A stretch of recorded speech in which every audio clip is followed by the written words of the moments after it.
गंगा सकल मुदय मंगल मूला। सब सुख करनी हरनि सब सूला।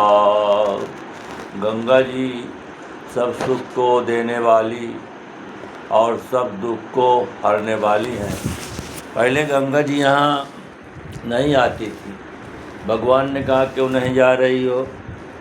तो कहा कि हमारे जल में बड़े बड़े पापी लोग स्नान करेंगे तो मैं काली हो जाऊंगी उनके पाप से।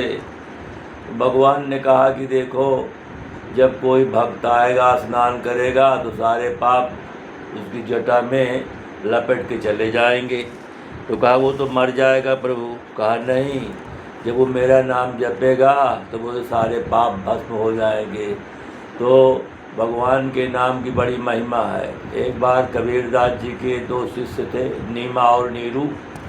तो एक सेठ का लड़का बीमार हुआ तो अपना वो 5-6 नाम लिख करके उसको पिलवा दिया, वो ठीक हो गए। उस समय कबीरदास जी नहीं थे तो बड़ा जोर का भंडारा किया वो।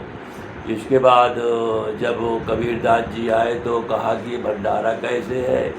तो चेला लोग बोले कि महाराज हमने 4-5 नाम इनको पिला दिया, ये बच्चा ठीक हो गया, बड़ी दवाई हुई इसकी, नहीं ठीक हो रहा था। कहा अच्छा ऐसा करो कि मेरे आश्रम से तुम लोग निकल जाओ, तुम तो भगवान के नाम की कोई महिमा नहीं जानते हो। बेचारे रोने लगे।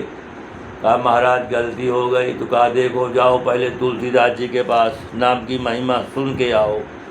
तो तुलसीदास जी के पास गए तो उन्होंने कहा देखो ऐसा करो कि आधा नाम हम लिख करके गंगा जल में एक घड़े में रखते हैं और जाके काशी भी उस समय थे और ढिंढोरा पिटवा दो कि जितने काशी में कोढ़ी हों वो सबको ठीक किए जाएंगे।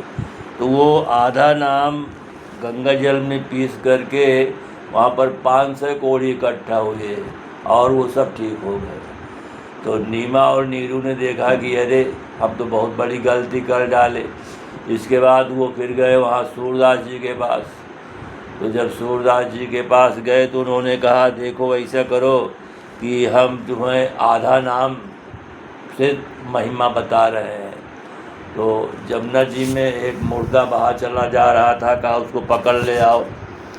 तो उसको वो पकड़ ले आए, उसके कान में जो है तो रा ऐसे बोल दिया, मुर्दा उठ के बैठ गया। तो नीमा नीरू ने कहा कि वाह, हम अभी तक नहीं जानते थे भगवान के नाम में तो बहुत बड़ा चमत्कार है। आज के बाद ऐसी गलती हम नहीं करेंगे। बोलिए सच्चिदानंद भगवान की जय।